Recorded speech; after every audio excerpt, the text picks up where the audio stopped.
Good evening. Good evening. Welcome. Thanks so much for coming. My name's Cameron Bailey. I'm the CEO here at TIFF. Glad to see all of you here. Glad to see people back in the movie theaters. It's been a great festival. Welcome to the world premiere of the new film by Paul Weitz, Moving On. Thanks for coming. Some thanks to the people and the partners who make this screening, this festival, everything we do at TIFF possible, beginning with our lead and major sponsors, Bell, RBC, Bulgari, and Visa. Yes, give it up for the sponsors. Thank you. Thank you for your support. Thanks also to our major public supporters, the Government of Canada, the Government of Ontario, Telefilm Canada, and the City of Toronto. Clap for the government. They're listening. And just a reminder, this film is eligible for our most important prize. That's our People's Choice Award. You decide that prize, and we announce it on Sunday. So please go to tiff.net/vote to vote for the films of your choice. Big thanks to United Talent Agency, UTA, for providing us with this film.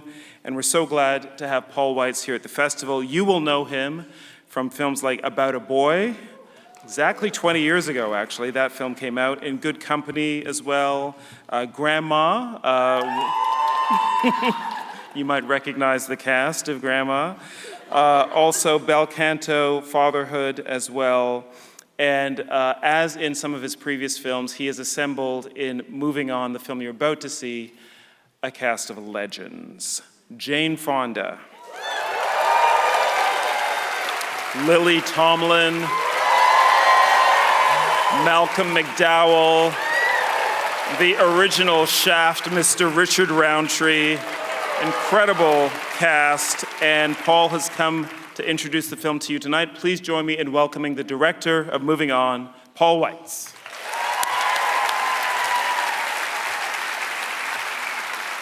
Thank you so much. Cameron and the festival, thank you so much for having us. We're so excited to be here and very grateful that you're all here. I'm excited to introduce you to the work of the promising young actors who star in this film. The film is about a few things, but I think its North Star is it's largely about friendship. And I want to thank some people who are here, the producers of the movie, Zach Schiller, Andrew Miano, Britta Rowings, and Dan Balgoyan. Stephen Laddie, who timed the film and made it look beautiful, I hope. I want to thank two actors who were in the film, Mozoloff and Riona O'Donnell. And I had an idea that since these are legends that I'm going to bring up here, I should maybe introduce them like it was a prize fight. And I thought, no, that's a terrible idea. That's silly. It's embarrassing. And nonetheless, weighing in at 78 movie credits, the wonderful, charming, and I'm so lucky to have him in my film, Richard Roundtree.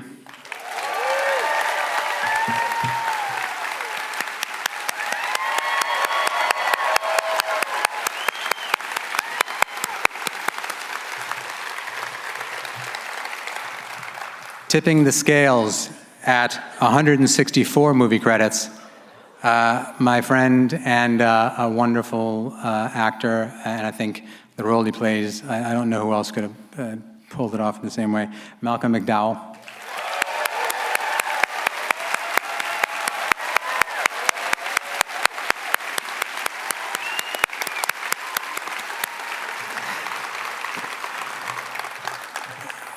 In the cruiserweight class with a svelte 42 movie credits. She's busy doing other things like redefining modern comedy. My friend and muse, this is my third film with her, Lily Tomlin.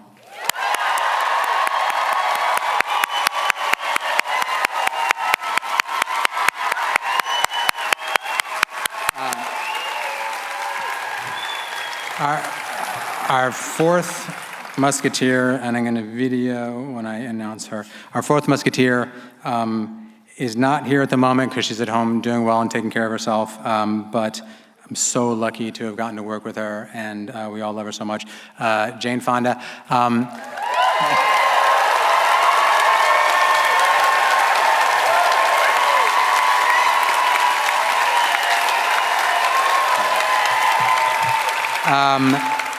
But she has done a lovely thing, which is she's taped a introduction of her own to the film, which I'm going to vacate the stage, and they will project it. And again, thank you so much for being here, and we really hope you enjoy the movie.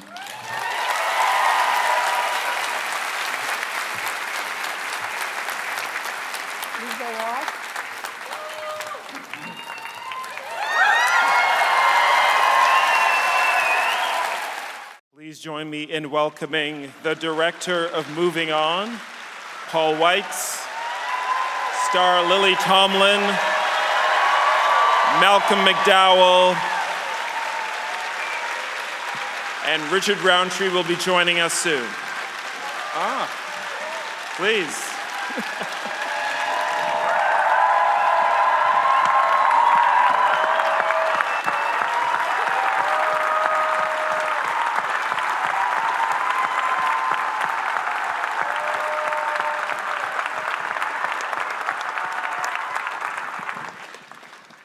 And Richard Roundtree.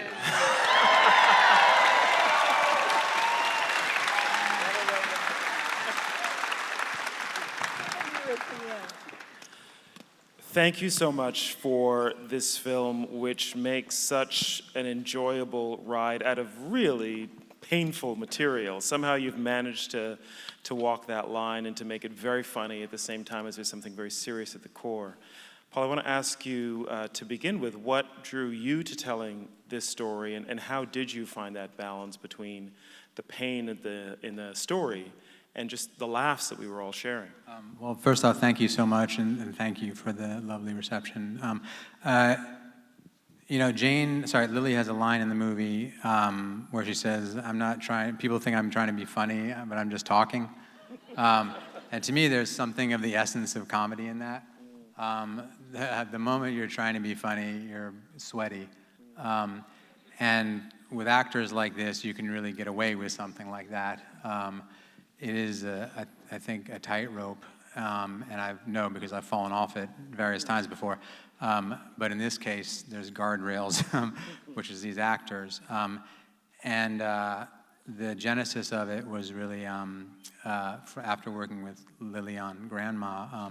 I met Jane, and the two of them said, "Oh, it would be fun we wish you'd write something for us." And so I did, and then I just had this idea of someone coming up to, in the end, Malcolm at a funeral and saying, "I'm going to kill you." And I was like, why does she want to kill him? And it kind of built out from there. And like Grandma, I like doing movies where inadvertently a character, and primarily Jane in this case, is reopening doors of her life without expecting that was what she was going to be doing. Lily, you're terrific in the film, first of all. Thank you.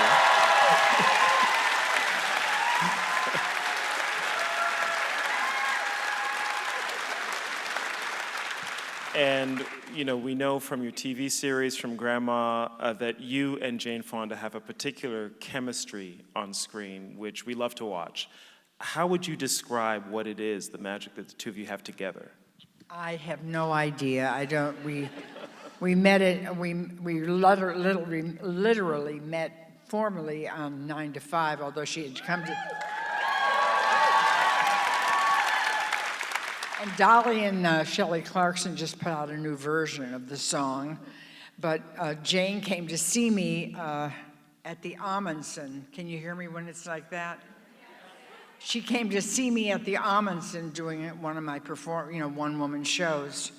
And I was really excited because I was a huge fan. In fact, I wore a clute hairdo for like 2 years. Really? Yeah. I love that. Although it looked good on me. Go look for pictures now. What? I'm going to go look for pictures of you in a clute hairdo. I've got them on the back of my Edith Ann album. Okay. I need to buy that album, I guess. I don't think she ever saw them. Anyway, so, she came swept in with a big cape on, very glamorous. And I was just beside myself, unable to speak. And then next thing I knew, they were doing 9 to 5, and she was casting me in it. And it just went from there.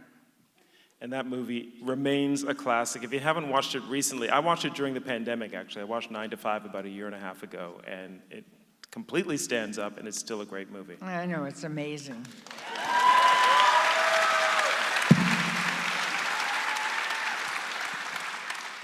So I'm very lucky. Mm-hmm. And then I met Paul. And then Jane met him. Malcolm, you were definitely the bad guy in this movie. You think? There was applause when that pickup truck came at the end. I'll take that as a compliment. Absolutely. But can you talk a little bit about playing a character whose past is catching up with him, right? This is a guy who, at the time the event happened, maybe didn't even think that much of it, doesn't remember really, but suddenly we're in a different era, decades have passed, and he has to come to terms with what he's done. And where do you find what it takes to play that? Sadly, I don't think Howie ever comes to terms with it. He never really, he thinks he's in a truth that sadly nobody else thinks. Obviously, he's a son of a bitch, That's all there is to that. But, I had to play him like, how he thinks he's the best guy in the room. And he always thinks he's the best guy in the room. And he cannot believe that this woman from 47 years ago didn't, open her heart and legs willingly, or whatever. It's not even part of his comprehension as a human being, which is, of course, a performance. If you're saying, what do I think? Well, what do I think? I think like everybody else, that he's, horrendous, really. And something that he probably, as you said, it was nothing. It was just nothing. It sort of devastated her life. And that's really a very poignant and very apt to what's going on, And I think this is a beautiful way of doing it without slamming you over the head with a sledgehammer, Yeah. Does it with Yeah. comedy and heart as well. Yeah. Richard, you get to play a beautifully romantic role, and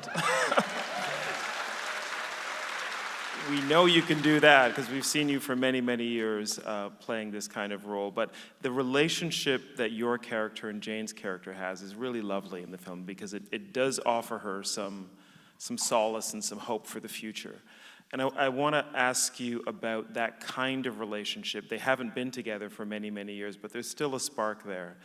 As actors, playing those two characters with that spark from ages ago, how do you find that on screen? Well, in truth, I have never played this character before. And the mirror of my reality, my true life, it was so close to things I have experienced that was the natural draw for me. And having been in that situation, that's what drew me to this film. And then I learned out who was going to be in the film. Oh, shit, man, come on.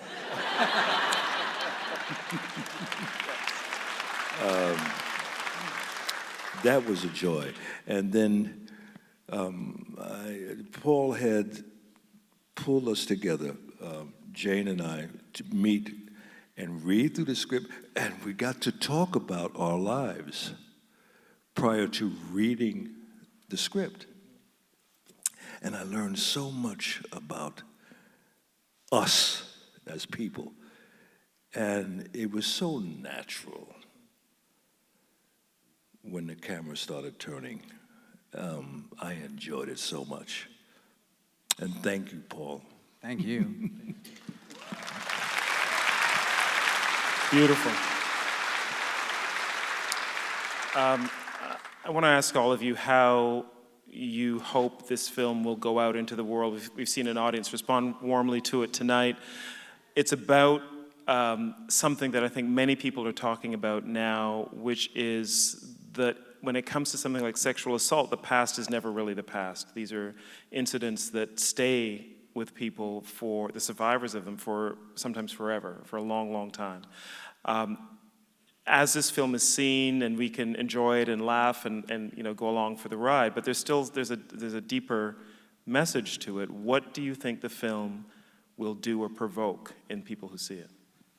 I don't know. I mean, in a way, the actors are my judge. Like Jane, if there had been something in there that she thought was fake or not honoring the subject, I assure you, she's somebody who will speak her mind. I think that it's easy to sort of think that something is of a particular time, like current or topical, when it's not. It's all these sort of roiling things in the culture have been going on for a long time. And look, I hope that I'm being humble and honoring people who have gone through horrible pain, and I hope that this movie, I hope that the cauterizing effect of the events of the movie and the idea that she can move on with her friendship with Lily's character and with her friendship with Ralph's character, that doesn't seem fake. So that's about it. I try not to think about what the audience is going to think, because I can't control that. So. Speaking of the audience, we do have some time for your questions for Paul or anyone up on stage, so we can take a few questions. If you've got a question and you're up in the... Did I hear someone who has a question? Yes. Okay, well then why don't you go ahead? Yes.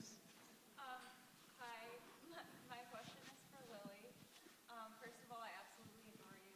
You're incredible. Thank you. I guess my question is, was it difficult for you and Jane to make the transition from playing Grace and Frankie to playing these characters, since you just finished filming and then you filmed this so shortly after? So tell me what you said. I'll just repeat the question. First, she said she adores you, but also that she was asking, is it difficult to make the transition from Grace and Frankie, since you may have just finished shooting that before making this film, to these characters? Yeah, well, we've been thinking about our characters, but we wrapped Grace and Frankie, and a week later we started Paul's movie.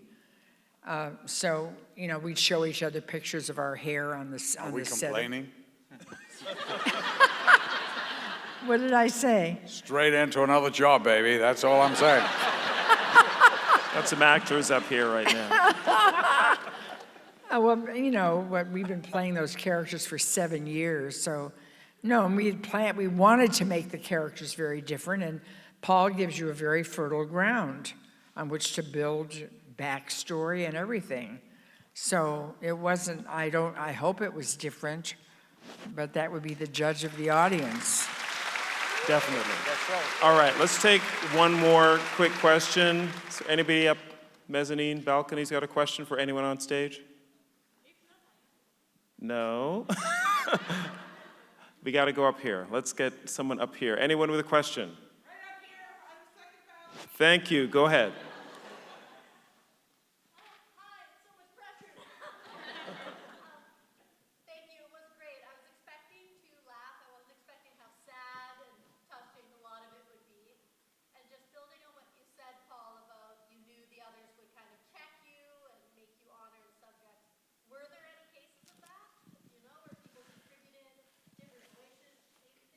I'll just repeat the question.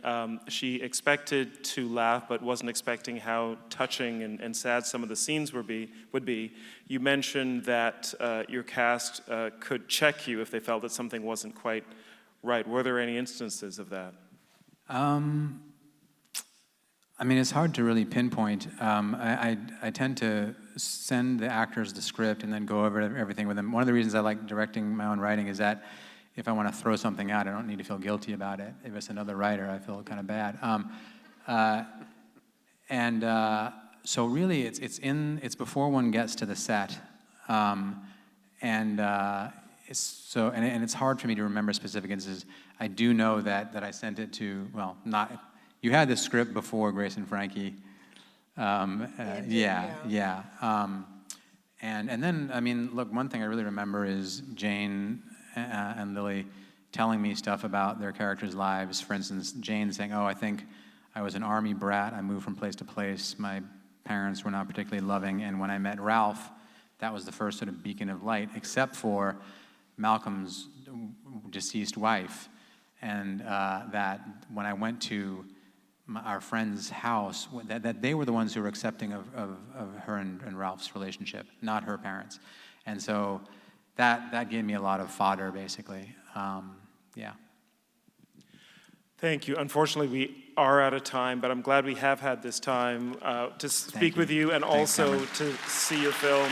Thank you so much. Please join me in thanking the director, Paul Weitz, the amazing Lily Tomlin, and Malcolm McDowell, and Richard Roundtree for Moving On.